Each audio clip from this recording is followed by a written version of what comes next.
Class 10th में आ गए और सोशल साइंस का सिलेबस तो क्या बुक खोलकर भी नहीं देखी। हेलो बच्चों, कैसे हो आप सभी और कैसी चल रही है आपकी क्लास 10 की पढ़ाई। तो आज की इस वीडियो में हम क्लास 10 के सोशल साइंस के सिलेबस को नोट करेंगे। तो आप अपनी एनसीईआरटी की बुक निकालिए और मेरे साथ ही साथ टिक मार्क करिए। और साथ ही साथ आज की इस वीडियो में हम मार्किंग स्कीम को भी डिस्कस करेंगे कि जैसे हमारा हिस्ट्री हो गया, ज्योग्राफी हो गया, पॉलिटिकल साइंस हो गया, वो कितने कितने वेटेज का है, उसमें से कितने कितने मार्क्स क्वेश्चन आ रहे हैं, किस तरीके से क्वेश्चन आ रहे हैं, वो भी आज की ही इस वीडियो में डिस्कस करेंगे। तो मैंने तो अपनी एनसीईआरटी की बुक निकाल ली है, अब आप भी अपनी एनसीईआरटी की बुक निकालिए, पेंसिल निकालिए और साथ ही साथ मेरे साथ टिक मार्क करिए। और एक स्पेशल बात आपको ध्यान रखनी है कि वीडियो के लास्ट में आपके लिए एक छोटा सा सरप्राइज या कहीं इंफॉर्मेशन भी है, तो लास्ट तक जुड़े रहिए।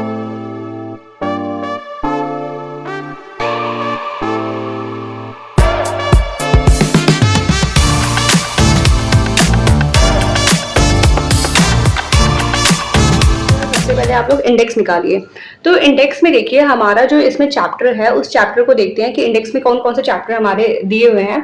तो सबसे पहले याद रखना है कि हमें ये वाला चैप्टर आ रहा है यूरोप में राष्ट्रवाद का उदय, उसके बाद इसमें हमारा भारत में राष्ट्रवाद का क्वेश्चन आ रहा है। उसके बाद ध्यान रखने वाली बात ये है कि जो हमारा थर्ड चैप्टर है भूमंडलीकृत विश्व का बनना, तो इसमें ओनली 1 से लेके 1.3 तक ही जो है वो आ रहा है हमारे बोर्ड एग्जाम में। और इसके अलावा जो भी पार्ट्स हैं वो आपके प्रोजेक्ट में यूज हो जाएंगे या फिर जो इवैल्यूएशन टीचर करेंगे टेस्ट वेस्ट लेके उसमें होंगे। बट हमें बोर्ड के पर्सपेक्टिव से 1 से लेके 1.3 तक ही पढ़ना है। अगर मैं आपको दिखा दूं थर्ड चैप्टर में कहाँ है ये, तो देखिए थर्ड चैप्टर है हमारा भूमंडलीकृत विश्व का बनना। तो ये चैप्टर का जो टॉपिक 1 है आधुनिक युग से पहले, वहां से लेके आपको विजय, बीमारी और व्यापार तक, यहीं तक आपको ये चैप्टर पढ़ना है। तो ये बहुत अच्छी बात है कि हमें इसमें जो है कम पढ़ना पड़ेगा। इसके बाद आगे देखते हैं। तो आगे जो हमारा चैप्टर आता है तो वो है हमारा औद्योगिकरण का युग। इसके बारे में आपको ध्यान रखें, इन दोनों को ना आप सर्कल कर लीजिए क्योंकि ये जो है ये दोनों चैप्टर मेनली हमारे पीरियोडिक टेस्ट जो होते हैं, आपके यूटी होते हैं, उसमें ही है यूज किए जाएंगे। तो ये इस वाले से तो बस 1 से लेके 1.3 तक हमारे बोर्ड एग्जाम में आ रहा है। और जो औद्योगिकरण का युग है फोर्थ चैप्टर है, ये ओनली हमारे बस जो पीरियोडिक टेस्ट होते हैं, यूनिट टेस्ट होते हैं, उसमें आएंगे। जो टीचर इवैल्यूएशन जिस तरीके से करे उस अकॉर्डिंग ये चैप्टर हमारी यूजफुल होगा। इसके बाद हमें ध्यान रखना है यहाँ से हमारा 5th चैप्टर आ रहा है, 5वां चैप्टर आ रहा है। यहाँ पे हमने देखा कि हमारा फर्स्ट चैप्टर मेनली हमें पूरा कंप्लीट रीड करना है, सेकंड चैप्टर पूरा पढ़ना है, उसके बाद थर्ड चैप्टर में हमें बस टॉपिक 1 से लेके 1.3 तक पढ़ना है, जो कि हमारे लिए बहुत अच्छी बात है। फोर्थ चैप्टर जो है हमें पढ़ना है बट किसके पर्सपेक्टिव से, टेस्ट के पर्सपेक्टिव से, बोर्ड एग्जाम के पर्सपेक्टिव से हमें नहीं पढ़ना है। उसके बाद बात करें 5th चैप्टर, तो ये हमें कंप्लीट चैप्टर पढ़ना है। मेनली अगर मैं आपको बताऊं तो 1, 2 और ये 3 चैप्टर, 3.5 चैप्टर जो है बोर्ड के एग्जाम के पर्सपेक्टिव से हमें पढ़ना है। अब बात करते हैं, हिस्ट्री तो हो गई है, अब बात करते हैं हम लोग भूगोल को। अब भूगोल को देखते हैं, भूगोल में हमारे कौन कौन से चैप्टर आ रहे हैं। तो अगर हम ज्योग्राफी की बात करें तो ज्योग्राफी में हमारे 7 चैप्टर दिए। तो पहला संसाधन और विकास, हाँ ये चैप्टर आ रहा है। उसके बाद बात करें हमारा वन और वन्यजीव संसाधन, ये भी आ रहा है। जल संसाधन आ रहा है, कृषि आ रहा है इसके अंदर हमारा खनिज और ऊर्जा संसाधन आ रहा है। उसके बाद विनिर्माण उद्योग आ रहा है। और 7 चैप्टर के बारे में ध्यान रखना है कि 7 चैप्टर से ओनली मैप, मतलब इस वाले चैप्टर वर्क से जो है हमारा ओनली मैप आ रहा है। ओके, हमारा ओनली मैप आ रहा है ये ज्योग्राफी के 7 चैप्टर से। मतलब यहाँ पे अगर देखें तो हमें 6 चैप्टर ही पढ़ने हैं। उसके बाद हम आगे बढ़ते हैं और अब हम खोलते हैं पॉलिटिकल साइंस की बुक।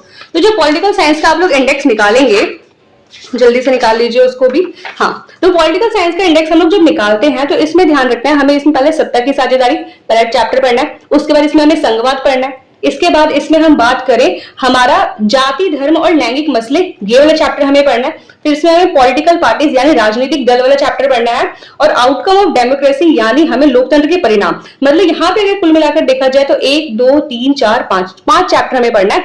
सत्ता की साझेदारी, संघवाद, जाति, धर्म और लैंगिक मसले, राजनीतिक दल और लोकतंत्र के परिणाम। ये बाकी जो चैप्टर है इसको हमें नहीं पढ़ना है। तो यहाँ पे हमें 5 चैप्टर पढ़ने हैं।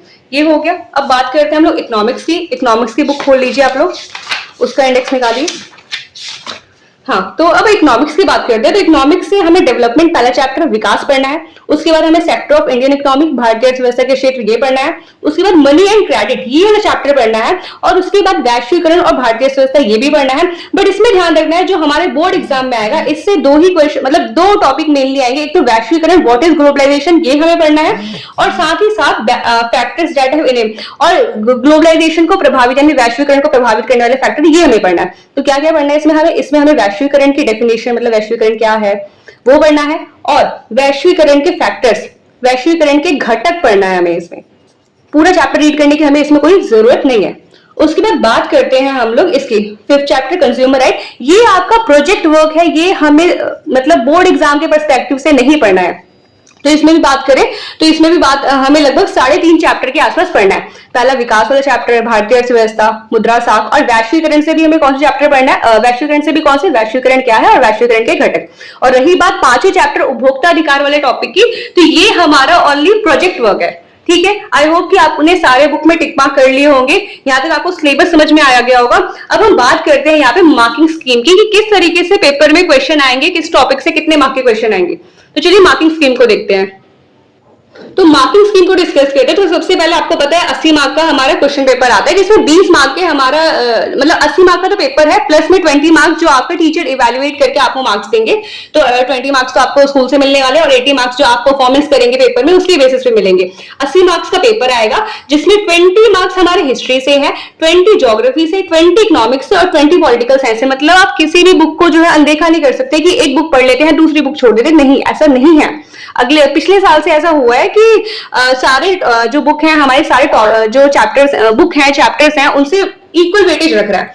तो हिस्ट्री से 20, ज्योग्राफी से 20, और पॉलिटिकल साइंस इको से भी 20 आ रहा है। अब यहाँ पे मैंने आपको सेग्रीगेट कर दिया हिस्ट्री के लिए, कि हिस्ट्री में हमें ध्यान रखना है कि हिस्ट्री में 18 मार्क्स के क्वेश्चन तो थ्योरी से आ रहे हैं, प्लस 2 मार्क्स के क्वेश्चन हमारे मैप वर्क आ रहा है, मैप से आ रहा है। तो इसको ध्यान रखना है। उसके बाद ज्योग्राफी से ध्यान रखें, ज्योग्राफी से 17 मार्क्स हमारे थ्योरी से आ रहे हैं, और 3 नंबर का जो क्वेश्चन आएगा वो मैप से आएगा। मतलब अगर टोटल देखें तो मैप वर्क जो है हमारा 5 मार्क्स का जो है हमारा मैप आएगा। तो आप इसको अच्छे से प्रिपेयर कर लेंगे तो 5 मार्क्स तो आपको फ्री में मिल जाएंगे। उसके बाद बात करें अगर क्वेश्चन टाइप की, तो ये ध्यान रखना है एमसीक्यू फॉर्मेट में जो है आपसे 20 क्वेश्चन पूछे जाएंगे। अगर पिछले साल का क्वेश्चन पेपर देखें तो उसमें ये था कि 4 एमसीक्यू हिस्ट्री से पूछे हैं, 4 हिस्ट्री से, 6 ज्योग्राफी से, 4 इकोनॉमिक्स से, 6 पॉलिटिकल साइंस से, इस तरीके से पूछे गए हैं। वो अब हमें नहीं पता कि पेपर बनाने वाला किस तरीके से बनाएगा, बट ये ध्यान रखना है कि 20 एमसीक्यू जो है हमारे पूरे सोशल साइंस के बुक से आने वाले, किसी भी बुक से आ सकते हैं जितने मार्क्स के क्वेश्चन, पर 20 मार्क्स के हमारे एमसीक्यू होंगे।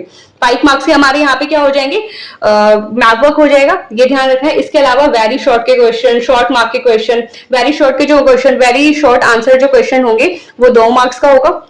उसके बाद जो हमारा शॉर्ट आंसर क्वेश्चन होगा वो हमारा 3 मार्क्स का है। उसके बाद बात करें जो लॉन्ग आंसर वाले होंगे क्वेश्चन वो 5 मार्क्स का है। ठीक है, तो इस बेसिस पे जो है आपकी मार्किंग की जाएगी। इसके अलावा सबसे इंपॉर्टेंट चीज हमारे इस बार मतलब पिछले साल से आ रहे केस बेस्ड क्वेश्चन पूछे जाएंगे। केस बेस्ड, जिसमें आपको कोई केस दिया जाएगा, उसके बेसिस पे आपको क्वेश्चन दिया जाएगा, जिसमें मेनली आपको अपने थॉट्स ही दिखाने होते हैं, फैक्ट्स दिखाने होते हैं। तो केस बेस्ड क्वेश्चन भी जो है पूछे जाएंगे 4 मार्क्स के।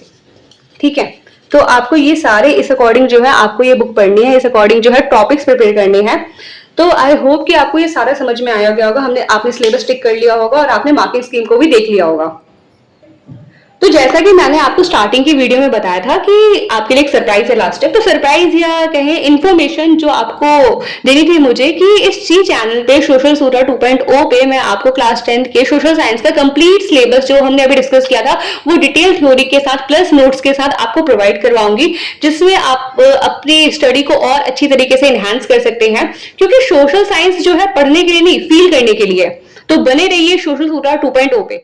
SST मतलब सोशल सूत्रा।